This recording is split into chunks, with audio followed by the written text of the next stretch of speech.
कहते हैं कि सेहत दुनिया में सबसे बड़ी नियामत होती है और हम हज़ारों रुपये खर्च करके भी जब सेहत चली जाती है तो उसे वापस नहीं पा सकते।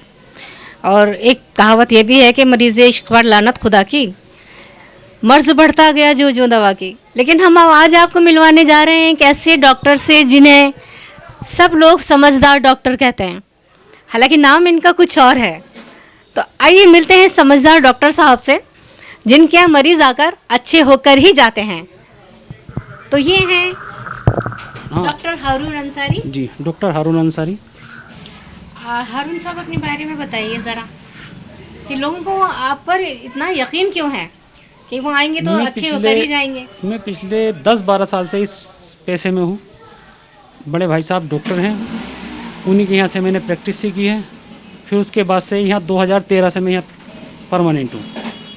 अच्छा, आप यूनानी डॉक्टर हैं? यूनानी एलोपैथी दोनों ही। अच्छा जी। तो ऐसे कुछ क्या केसेस यहाँ पर आए हैं जब सब लोगों ने, सब सारी डॉक्टर्स ने इनकार कर दिया हो, और मेरे ख्याल शायद जब भी आपको समझदार डॉक्टर कहा जाता है शायद इसीलिए। शायद उनको यकीन है मेरे ऊपर, प्लस मैं थोड़ा सा सेटिस्फाई होकर ही मेडिसिन देता हूँ उनसे जब मेरे बस की होती है, और प्लस ऊपर वाले का करम है जो मैं यहाँ बैठा हूँ। शायद इसीलिए आपके क्लिनिक का नाम भी शिफा क्लिनिक है। शिफा यानी कि शिफा देना, सेहत देना। हाँ, सेहत देना। तो किसी ऐसे कोई केस के बारे में हमें बताइए कि जो ठीक नहीं हो रहा था और आपके यहाँ आकर वो ठीक होकर चला गया। बहुत सारे हैं, जैसे पीसीओडी वाले होते हैं जिनको इनफर्टिलिटी की प्रॉब्लम होती है, उनके लिए बहुत अच्छा रोल है अपने पास यूनानी में।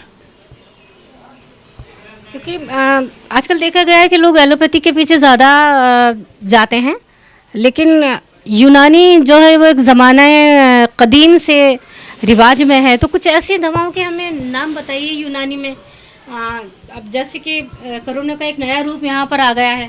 बिल्कुल। तो क्या उससे फ़ायदा हो सकता है लेने से? बिल्कुल होता है। बताइए ज़रा हमारे नाज़रीन को।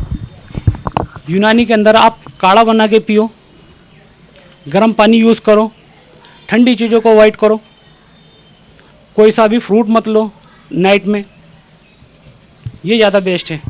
और चाय पियो, वो भी मॉर्निंग में और इवनिंग में, वो भी बगैर दूध की, ओनली चाय पत्ती। लेकिन ऐसा कहते हैं कि सिर्फ जो काली चाय है उसे पीने से पेट में एसिडिटी हो जाती है, गैस बनता है। नहीं, ऐसा कुछ नहीं है। आप ज़्यादा मसाले लोगे तो गैस बनेगा, उससे नहीं बनेगा। आप मसाले को अवॉइड करो, ऑयली फूड अवॉइड करो। अच्छा डॉक्टर साहब, आपकी फ़ीस क्या है? Only 30 rupees. अच्छा, ये 30 रुपये के साथ दवाएं भी मिलती हैं? हाँ बिल्कुल, 30 रुपये में दवाई भी मिलती है। बाकी यूनानी में जो प्राइस होते हैं वो मेडिसिन के वही जाती है। तो देखा आपने, ये है समझदार डॉक्टर जो गरीबों की सेवा करते हैं, और इनकी फ़ीस भी इतनी मामूली है। जहां आज लोग 1000 रुपये से लेकर 2-2-2.5 हज़ार तक फ़ीस वसूल लेते हैं कम से कम। अगर आप किसी अंग्रेज़ी डॉक्टर के पास जाएंगे तो वो 500 रुपये तो आपकी जेब से निकलवा ही लेंगे। और हारून साहब महज 30 रुपये में 3 ऐसी डोज देते हैं जिससे कि आदमी बिल्कुल ठीक हो जाता है। तो देखते रहिए तस्नीम टीवी, और मैं हूँ आपकी मेज़बान डॉक्टर जीनत कैफ़ी।